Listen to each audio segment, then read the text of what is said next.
बिस्मिल्लाहिर्रहमानिर्रहीम, अस्सलाम वालेकुम। इस प्रोग्राम में हम ज़राअत के मुख्तलिफ शोबों में बात करते हैं। आज के प्रोग्राम में हम बात करेंगे किस तरह से गोट फार्मिंग या शीप फार्मिंग की जा सकती है। प्रोग्राम में हमारे साथ डॉक्टर फ़तेहुल्लाह साहब मौजूद हैं। आप NARC में गोट और शीप फार्मिंग का जो डिपार्टमेंट है उसके इंचार्ज हैं। अस्सलाम वालेकुम सर। वालेकुम सलाम sir, thank you very much, आपने हमें टाइम दिया।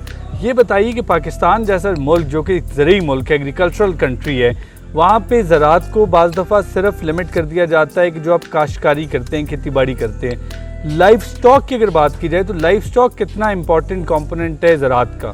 आपने बहुत अच्छा सवाल किया। अगर आप इस वक्त देखें ना, हमारा पहले तो ज़रूरी मुल्क है सर। ज़रूरी मुल्क जो है ये हमारे इकानमी की, मुआशियत की ये जान है। ज़राअत जो है ना, सही, ज़राअत में जो लाइफस्टाइल का शोबा है ये उससे ज़्यादा इम्पॉर्टेंट है। इस वक्त अगर आप देखें सर, पाकिस्तान के अंदर 55% अगर GDP में देखें तो ये लाइफस्टाइल उस रोल अदा करता है ज़राअत में। ठीक, देखिए जी, इस वक्त पाकिस्तान के अंदर तकरीबन 10 से 12 मिलियन पीपल जो हैं वो लाइफस्टाइल के शोबे से मुंसलिक हैं। ठीक, लाइफस्टाइल जो है ना मुल्क के अंदर क्या करता है सर, इसमें नंबर 1 जो एक चीज़ है कि ये ज़र मुबादला का सोर्स है। ख़ास करके हम जो कारपेट बनाते हैं या मीट या कारपेट है या आपकी चमड़े की इंडस्ट्री है, उसमें काफ़ी सारा रोल है। दूसरी चीज़ है कि ये हमें गोश्त की सप्लाई देता है, दूध की सप्लाई देता है। ये दूध की सप्लाई देता है। और दूसरा ये है कि मैं हमेशा ये कहता हूँ, ख़ास करके जो भेड़ बकरियाँ हैं ना, ख़ास करके ये इंसान का ट्रैवलिंग चेक है। ठीक, लाइफस्टाइल जो ट्रैवलिंग चेक है। देखिए ज़राअत में मोस्टली ये मौसमियात पे डिपेंड करती है। आपकी एग्रीकल्चर जितनी भी हमारे एग्रीकल्चर क्राफ्ट जो हैं ये मौसमी, खुदा ना खास्ता जब कब बारिश नहीं होती, ड्राउट होता है, खाद साल होती है, फिर उसको किसान क्या बचाता है? सिर्फ ये लाइफस्टाइल जो बचाता है उसको। ठीक है ना, इनकी फ्लोर ऑफ क्रॉप की लाइफस्टाइल है जो उसको उसकी कुछ ना कुछ बचा देता है। इसलिए इसका रोल बहुत ज़्यादा अहम रोल है। ख़ास करके बारानी इलाकों में, साउदर्न पंजाब में ये लोग इस पेशे से मुंसलिक हैं। ठीक है। सो ये बात बड़ी इस्टेब्लिश्ड है कि पाकिस्तान अगर तरक्की करना चाहता है तो हमें अपनी ज़राअत पे तवज्जो देनी होगी, बजाय इसके कि हम बाकी ऑब्वियसली बाकी कंपोनेंट्स को भी लेके चलना होगा। लेकिन स्टेप बाय स्टेप जो सबसे पहले हमें GDP में एवरी ईयर, अगर हम आज ज़राअत में कुछ भी इन्वेस्ट करते हैं तो सेम ईयर हमें GDP में उसका रिफ्लेक्शन नज़र आ रहा होता है। और इसी तरह से लाइफ स्टॉक, अगर लाइफ स्टॉक में कुछ भी इन्वेस्ट किया जाता है तो सेम ईयर और विद इन 2 ईयर्स हमें GDP में उसका रिफ्लेक्शन नज़र आ रहा होता है। सो अगर हमने तरक्की करनी है तो ज़राअत पर बड़ी खास तवज्जो देना होगी। और ज़राअत में लाइफ स्टॉक एक बहुत इंपॉर्टेंट हैसियत रखता है। चूँकि आज का प्रोग्राम में हम कर रहे हैं गोट्स पे और शीप्स पे कर रहे हैं। सो मुझे ये बताइएगा कि गोट्स और शीप्स की अगर बात की जाए तो पाकिस्तान में गोट्स और शीप बेसिकली कितने बड़े पैमाने पे इनकी फार्मिंग की जा रही है और कौन से ऐसे इलाके हैं जहाँ पे ज़्यादा इनकी फार्मिंग की जाती है? बहुत अच्छा सवाल किया जाए। इस वक्त पाकिस्तान में 6 करोड़ 20 लाख के करीब बकरियाँ हैं। ठीक, और 2 करोड़ 80 लाख के करीब भेड़ें हैं। ठीक, मैं कहता हूँ एशिया में हम तीसरे नंबर पे आते हैं बकरी के हिसाब से। ठीक है ना। और नस्लें को देखिए, अगर हमारे पास जो है बकरियों की नस्लें जो हैं वो तकरीबन 34 के करीब बकरियों की नस्लें जो पूरे पाकिस्तान में पाई जाती हैं। सही। और तकरीबन 28 के करीब हमारे पास भेड़ों की नस्लें जो पाई जाती हैं। ठीक।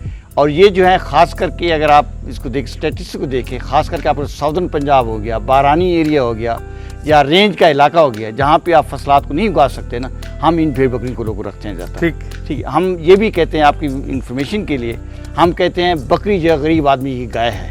ठीक है। गरीब आदमी अगर गाय नहीं पाल सकता तो वो बकरी को पाल के अपना घर का ज़रूरत ज़िंदगी पूरा करता है। खास करके दूध से या उसके बच्चे आते हैं उससे, वो गोश्त से उस ज़रूरत को पूरा कर सकते हैं। ठीक। और पाकिस्तान जो है इस वक्त जो है ना, मटन हिसाब से इंडिया के साथ दूसरा तीसरा मुल्क है। ये जो है हम मटन की प्रोडक्शन पाकिस्तान में होती है इसमें। ठीक है।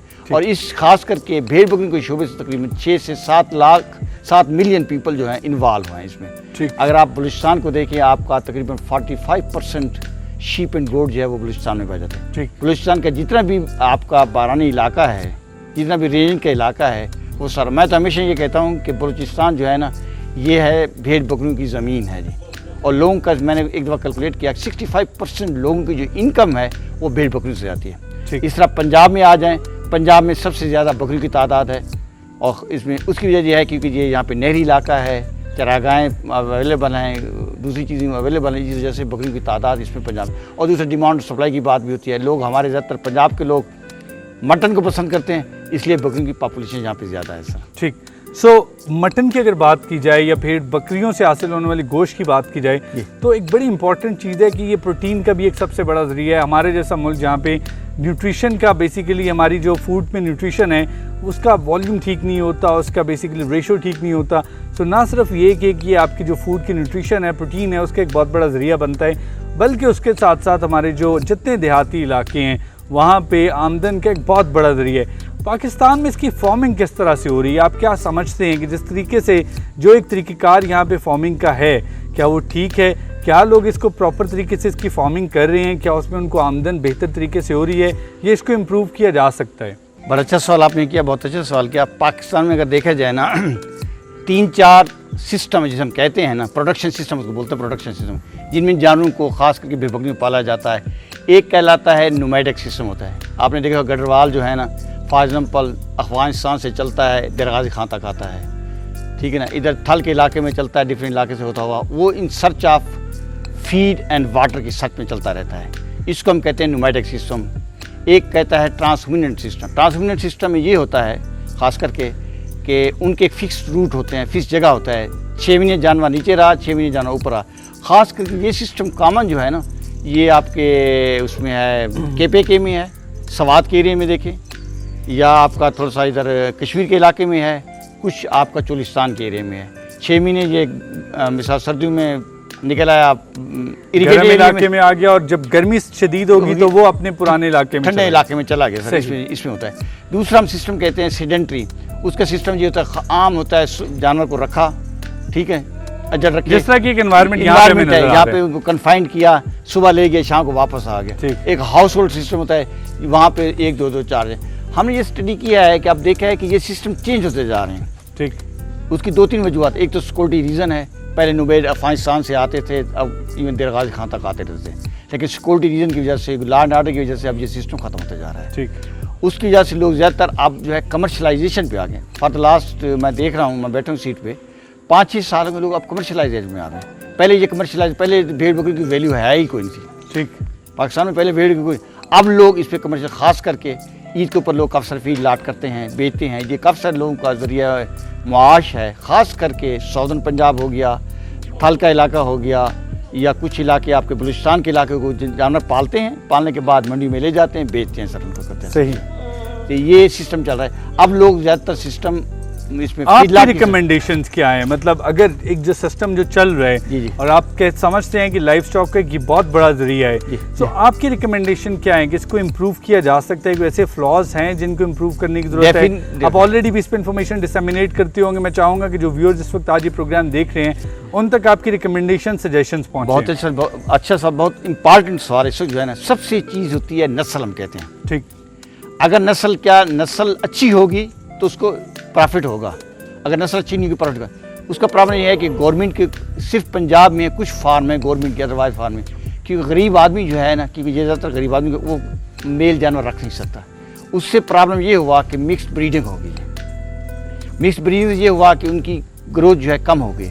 अब ये गवर्नमेंट या लोग, दूसरे लोग कोशिश कर रहे हैं, बल्कि लोग ब्रीडिंग फार्म पे आ रहे हैं, ताकि प्योरिटी ऑफ नस्ल बढ़ेगी, उससे उनकी प्रोडक्शन बढ़ेगी। ये चीज़ होगी। तीसरी चीज़ है डिजीज़ का है। डिजीज़ में ये होता है कि काफ़ी सारे लोगों को इल्म भी नहीं है कि क्या इसमें कौन कौन सी बीमारी आती हैं, उनमें वैक्सीन क्या किया जाता है, क्योंकि ज़्यादातर ये लोग जानवर वो लोग रखते हैं जो गरीब अनपढ़ होते हैं, जिनकी एक्सेस नहीं होती। हम अब मीडिया में समझें, गवर्नमेंट ऑफ पंजाब जब देती है, PRC देती है अपनी वेबसाइट पर कि यार इनकी वैक्सीन, ये वैक्सीन कराने ताकि बीमारी से बचा जा सके। तीसरी चीज़ उसकी फिर आती है, उनकी ट्रेनिंग होती है। काफ़ी सारे लोग रखते हैं, उनको ट्रेनिंग नहीं होती। अब लोगों के पास, यकीन करें कि मुझे थ्रू आउट द वर्ल्ड जो है ना, लोग फ़ोन करते हैं, डॉक्टर साहब हम पाकिस्तान आना चाहते हैं, तो हमने देखा है कि हम ये कारोबार ये करना चाहते हैं, भेड़ बकरी को कारोबार करना चाहते हैं, या इसका फार्म बनाना चाहते हैं, क्या गाइड करें। डेफिनेटली लोगों के पास पैसा है, इंटरेस्ट है, उनके लिए ज़रूरी है, बल्कि मैं ये कहता हूँ उनके लिए ज़रूरी है कि हमारे पास गवर्नमेंट ख़ास करके जो चरागाहें हैं ना, वो इन लोगों को दे, उनको पास्चर डेवलप करे, ताकि ये ग्रेजें होंगी जिस तरह न्यूजीलैंड, ऑस्ट्रेलिया में।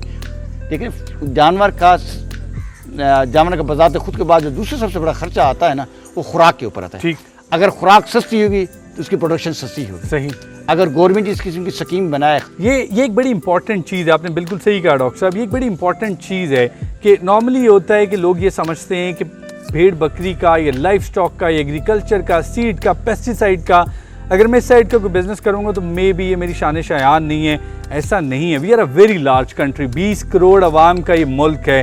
सो इस मुल्क की खुराक की ज़रूरियात को पूरा करना और उससे बढ़ के अपनी इंडिविजुअल इक़्तिसादी हालत, इकनॉमिक कंडीशंस को बेहतर करना बहुत ज़रूरी है। तमाम के तमाम लोग नौकरी पेशा नहीं हो सकते हैं, सारे के सारे लोग किसी एक पेशे से मुंसलिक नहीं हो सकते हैं। सो दिस वेरी इंपॉर्टेंट कि ये पेशा अब सिर्फ ज़रूरी नहीं है कि जो लोग देहातों में रह रहे हैं वहीं पे ये पेशा अपनाया जाए। इस वक्त इस पेशे में, ज़राअत में बहुत बड़ा स्कोप है। जो एंटरप्रेन्योर्स पाकिस्तान में इन्वेस्ट करना चाहते हैं, जो ऐसे नौजवान जो तालीम से फारिग हो रहे हैं, अपनी स्मॉल इन्वेस्टमेंट से या मीडियम इन्वेस्टमेंट से बिज़नेस स्टार्ट करना चाहते हैं, एग्रीकल्चर में बहुत बड़ा स्कोप मौजूद है। और एक जिस तरह डॉक्टर साहब ने बात की कि एक बहुत ही बड़ा स्कोप बेसिकली फ़िश और एक बहुत ही बड़ा स्कोप गोट और शीप की फार्मिंग में भी है।